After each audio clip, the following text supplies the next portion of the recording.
दोस्तों स्वागत है आपका मेरे YouTube चैनल इंग्लिश बाबू पर। और आज मैं फिर हाजिर हूँ आपके साथ एक नई स्टोरी लेकर।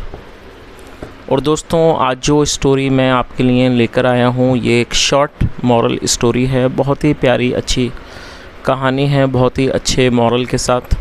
उसके अलावा दोस्तों आज की इस स्टोरी में आपको कुछ नए इंग्लिश के वर्ड मीनिंग सीखने को मिलेंगे, उनकी करेक्ट प्रोनाउंसिएशन के बारे में पता चलेगा। और हमेशा की तरह जो इसका ग्रामर का पार्ट है उसे बिल्कुल डिटेल में कवर करेंगे, तो एक एक स्ट्रक्चर को आप बड़ी आसानी से सीख पाएंगे। तो चलिए दोस्तों आज की इस कहानी को हम शुरू करते हैं और सबसे पहले कहानी का टाइटल देखते हैं। कहानी का टाइटल है कॉन्सेंट्रेशन। दोस्तों आप इसे नोट कर लीजिए, CONCENTRATION। दोस्तों कॉन्सेंट्रेशन ये एक नाउन है जिसका अर्थ होता है एकाग्रता, मतलब कि ध्यान, किसी स्थान पर ध्यान लगाना। और आप इसे भी नोट करें कि ये जो शब्द है ये वर्ब नहीं है, ये नाउन है। और जो इसकी वर्ब है वो है कॉन्सेंट्रेट। स्पेलिंग नोट कर लीजिए, CONCENTRATE।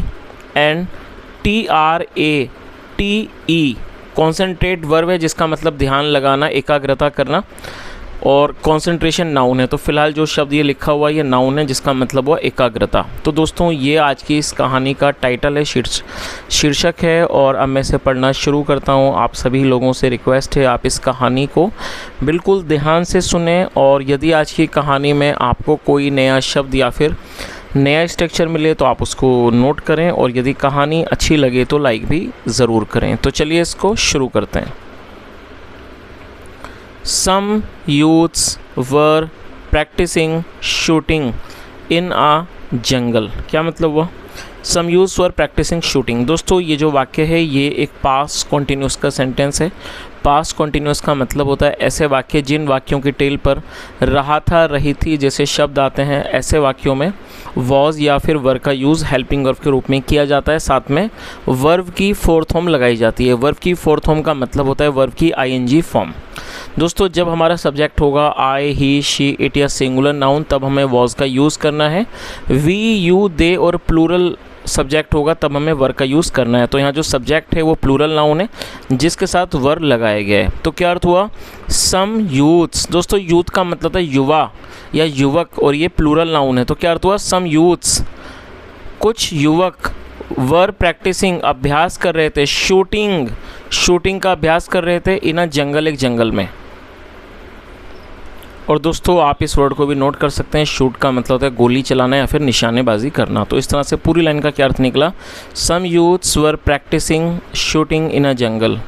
कुछ युवक एक जंगल में निशानेबाजी का अभ्यास कर रहे थे। They had kept a few pots at a distance and were targeting them. They had kept a few pots. दोस्तों ये जो वाक्य है ये एक पास्ट परफेक्ट का सेंटेंस है। पास्ट परफेक्ट का मतलब होता है पास्ट में किसी क्रिया का पूरा होना, पाया जाना। आया था, गया था, लिया था, चुका था, इस तरह के जो भी शब्द हैं वो पास्ट परफेक्ट की टेल पर पाए जाते हैं। और ऐसे वाक्य पास्ट परफेक्ट में हैड का यूज़ हेल्पिंग वर्ब के रूप में किया जाता है, साथ में वर्ब की थर्ड फॉर्म लगाई जाती है। कीप का मतलब होता है रखना और ये थर्ड फॉर्म है। उसके अलावा दोस्तों THEY, दे का मतलब होता है वे या फिर वे लोग। जब सब्जेक्ट में एक से अधिक लोग शामिल होते हैं तो दे का यूज़ किया जाता है। यहाँ पर कई युवकों के बारे में बात हो रही है इसलिए दे का यूज़ किया गया है। तो क्या अर्थ हुआ? दे हैड कैप्ट, उन्होंने रखा था, अ फ्यू पोट्स, कुछ पोट्स को, पोट्स का मतलब होता है कोई हांडी, बर्तन वगैरह, कोई छोटे मटके, उन्हें पोट्स कहा जाता है। They had kept a few pots, उन्होंने कुछ मटकियाँ या कह सकते हैं हांडियाँ रखी हुई थी, एट ए डिस्टेंस, कुछ दूरी पर, एंड वर टारगेटिंग दैम, और वो उन पर टारगेट कर रहे थे, वो उन पर निशाना साध रहे थे। टारगेट मतलब निशाना साधना। आगे देखिए, None of them could hit even a single pot। दोस्तों none of them का आप इसे ज़रूर नोट कर लीजिए। none of them का मतलब होता है उनमें से कोई भी, और यहाँ पर could का यूज़ किया गया, इसे भी आप समझ लीजिए। देखिए जब हम कोई ऐसा वाक्य बनाएंगे जहाँ वाक्य की टेल पर सका, सकी, पाया, पाई जैसे शब्द आएंगे, ऐसे वाक्यों में could का प्रयोग किया जाएगा। और could के साथ could का जो प्रयोग है वो पास्ट के वाक्यों में किया जाएगा, साथ में वर्ब की फर्स्ट फॉर्म लगाई जाती है। तो क्या अर्थ हुआ? none of them could hit उनमें से कोई भी नहीं मार सका, इवन अ सिंगल पॉट, उनमें से कोई भी एक could not hit even a single pot, उनमें से कोई भी एक भी हांडी को नहीं मार सका। हिट करना मतलब होता है मारना। आगे देखिए, a saint who was watching the youths started laughing. दोस्तों सेंट का मतलब होता है कोई साधु संत सन्यासी, उसे सेंट कहा जाता है। और ये जो वाक्य है ये भी पास्ट कॉन्टिन्यूस का सेंटेंस है। दोस्तों हु का मतलब होता है, हु एक रिलेटिव प्रोनाउन है, जब हम किसी का कोई रेफरेंस देते हैं तो हु का यूज़ किया जाता है। और दोस्तों यहाँ पर वॉच का यूज़ किया गया। देखिए वॉच का यूज़ किया है जब कोई व्यक्ति किसी चीज़ को ध्यान से देखता है तो उसके लिए वॉच का यूज़ किया जाएगा। और ये जो वाक्य है ये भी पास्ट कॉन्टिन्यूस का सेंटेंस है। हु सिंगुलर नाउन है, सब्जेक्ट जो है वो सिंगुलर है, इसके साथ इसलिए यहाँ पर वॉच का यूज़ किया गया है। तो क्या अर्थ हुआ, आ सेंट एक सन्यासी, हु वॉज वॉचिंग जो देख रहे थे, द यूथ्स युवकों को देख रहे थे, स्टार्टेड लाफिंग हंसने लगे। और दोस्तों जब हम कोई भी ऐसा वाक्य बनाएं जहाँ लगे के बाद कोई क्रिया मौजूद हो, जैसे वह नाचने लगा, वह दौड़ने लगा, वह खेलने लगा, ऐसे वाक्यों को जब आप बनाएंगे तो आपको कैसे बनाना है, सब्जेक्ट के बाद स्टार्टेड, साथ में वर्ब की फोर्थ फॉर्म। तो इस तरह से पूरी लाइन का क्या अर्थ निकला, a saint who was watching the youths started laughing. एक सन्यासी या कह सकते हैं एक साधु, who was watching the youths जो युवकों को देख रहे थे, स्टार्टेड लाफिंग हंसने लगे। One of the youths went to him. और दोस्तों ये जो वाक्य है ये पास्ट इंडेफिनिट का ही अफर्मेटिव वाक्य है, जहाँ सेकंड फॉर्म लगाई जाती है। गो मतलब जाना, second form went. One of the youths का मतलब हुआ कि उनमें से एक युवक, वेंट टू हिम उनमें से एक युवक उनके पास गया। One of the youths went to him उनमें से एक युवक उनके पास गया, एंड आस्क्ड और पूछा, वाई आर यू लाफिंग। दोस्तों ये जो वाक्य है ये एक प्रेजेंट कॉन्टिन्यूस का सेंटेंस है। प्रेजेंट कॉन्टिन्यूस का मतलब होता है ऐसे वाक्य जिन वाक्यों की टेल पर रहा है, रही है, रहे हैं जैसे शब्द आते हैं। ऐसे वाक्यों में दोस्तों इज़ एम आर का यूज़ हेल्पिंग वर्ब के रूप में किया जाता है, साथ में वर्ब की फोर्थ फॉर्म लगाई जाती है। आई के साथ एम का यूज़ किया जाएगा। ही शी इट इज़ में, ही शी इट और सिंगुलर नाउन में इज़ का, वी यू दे के साथ आर का। और देखा आप यहाँ देख सकते हैं यूज सब्जेक्ट है तो आर का यूज़ किया गया। और जब हम इंट्रोगेटिव, और ये इंट्रोगेटिव वाक्य है, जब इंट्रोगेटिव वाक्य बनाएंगे तो पहले हेल्पिंग वर्ब को मेंशन करना होगा, फिर सब्जेक्ट विद वर्ब की फोर्थ फॉर्म। उसके अलावा दोस्तों यदि हम कोई इंट्रोगेटिव वर्ड का भी प्रयोग करना चाहते हैं तब हमें इंट्रोगेटिव वर्ड को हेल्पिंग वर्ब से पहले मेंशन करना होता है। तो WHY का मतलब क्यों, ये एक इंट्रोगेटिव वर्ड है जिसको हेल्पिंग वर्ब से पहले हमें लगाना होता है। तो क्या अर्थ हुआ, वाई आर यू लाफिंग, आप हंस क्यों रहे हो। और दोस्तों यहाँ पर मैंने आपको एक प्रेजेंट कॉन्टिन्यूस का स्ट्रक्चर को समझाया दिया इंट्रोगेटिव का। मैं आपको एक वाक्य देना चाहूँगा इंट्रोगेटिव वर्ड के साथ। तो यदि आप इस स्ट्रक्चर को सीख चुके हैं तो आप उस सेंटेंस को ज़रूर ट्रांसलेट करें। आप वाक्य को नोट कर लीजिए। वाक्य है, आप कहाँ जा रहे हो। आई रिपीट द सेंटेंस, आप कहाँ जा रहे हो। दोस्तों ये जो वाक्य मैंने आपको दिया है ये प्रेजेंट कॉन्टिन्यूस का इंट्रोगेटिव सेंटेंस है और इसमें एक इंट्रोगेटिव वर्ड है कहाँ, तो जिसको वेयर कहते हैं। तो दोस्तों आप इस वाक्य को ट्रांसलेट करें और कमेंट में ज़रूर बताएं। तो क्या अर्थ हुआ कि उनमें से एक युवक उनके पास गया और पूछा, वाई आर यू लाफिंग, आप हंस क्यों रहे हो। डू यू नो, क्या आप जानते हो, हाउ टू शूट, गोली कैसे चलाते हैं। और दोस्तों ये जो वाक्य है ये प्रेजेंट इंडेफिनिट का इंट्रोगेटिव सेंटेंस है। जब कोई भी हम ऐसा वाक्य बनाएंगे प्रेजेंट इंडेफिनिट में तो डू या डस का यूज़ हेल्पिंग वर्ब के रूप में किया जाएगा, फिर सब्जेक्ट फिर फर्स्ट फॉर्म लगाई जाती है। आई वी यू दे प्लूरल में यू का, डू का यूज़ किया जाएगा। ही शीट और सिंगुलर में डस का यूज़ किया जाता है। तो यहाँ पर यूज सब्जेक्ट है, इसके लिए यहाँ पर डू का यूज़ किया गया है। तो उसने क्या कहा, डू यू नो, क्या आप जानते हो, हाउ टू शूट, गोली कैसे चलाते हैं। The saint took the gun from a youths hands and fired at the pots. क्या अर्थ हुआ, तो दोस्तों जब उन युवकों में से एक युवक ने उनसे, जो साधु जी थे, उनसे पूछा कि आप हंस क्यों रहे हो, क्या आपको गोली चलानी आती है। तो जो साधु थे, the saint took the gun from a youths hand, और ये जो वाक्य है ये पास्ट इंडेफिनिट का ही अफर्मेटिव वाक्य है जहाँ पे सेकंड फॉर्म लगाई जाती है। टेक मतलब लेना, सेकंड फॉर्म टुक।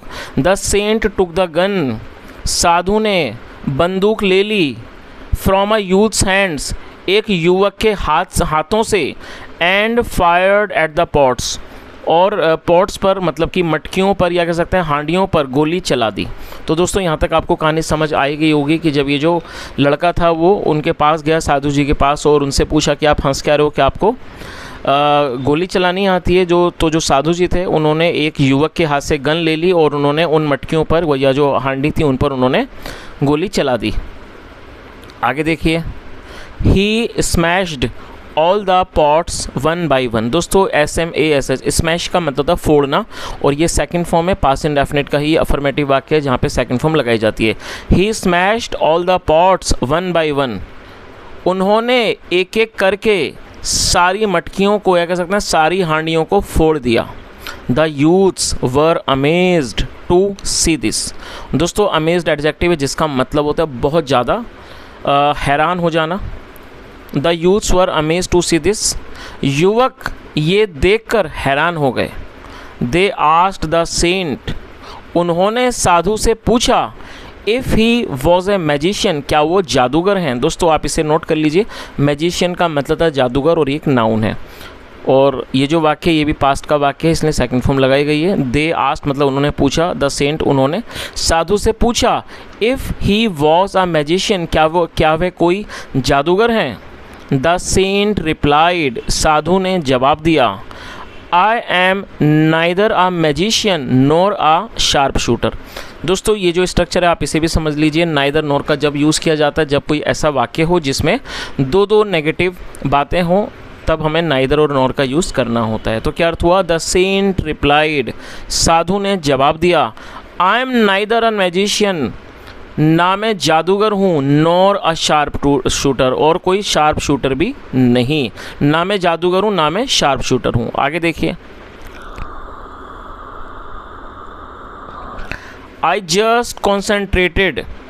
और दोस्तों देखिए मैंने आपको जैसा बताया था कॉन्सेंट्रेट जो है वो वर्ब की फर्स्ट फॉर्म होती है जिसका मतलब होता है किसी चीज़ पर एकाग्रता करना, ध्यान लगाना, और सेकंड फॉर्म है कॉन्सेंट्रेटेड। तो उन्होंने क्या आगे कहा, आई जस्ट कॉन्सेंट्रेटेड, मैंने सिर्फ ध्यान लगाया, and the result is in front of you, और जो रिज़ल्ट है परिणाम है is in front of you, जो परिणाम है वो आपके सामने है। आगे देखिए,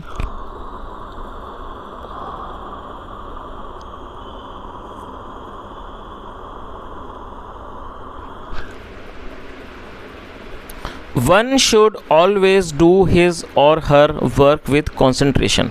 दोस्तों यहाँ पर शुड का यूज़ किया गया है और शुड का प्रयोग आप में से कई लोग अब तक मैं समझता हूँ सीख चुके होंगे। शुड का प्रयोग वाक्यों में सलाह को दर्शाने के लिए किया जाता है। जब हम कोई ऐसा वाक्य बनाएंगे जहाँ हम ये दिखाते हैं कि कोई व्यक्ति किसी दूसरे को सलाह दे रहा है तो उसमें शुड का यूज़ किया जाएगा।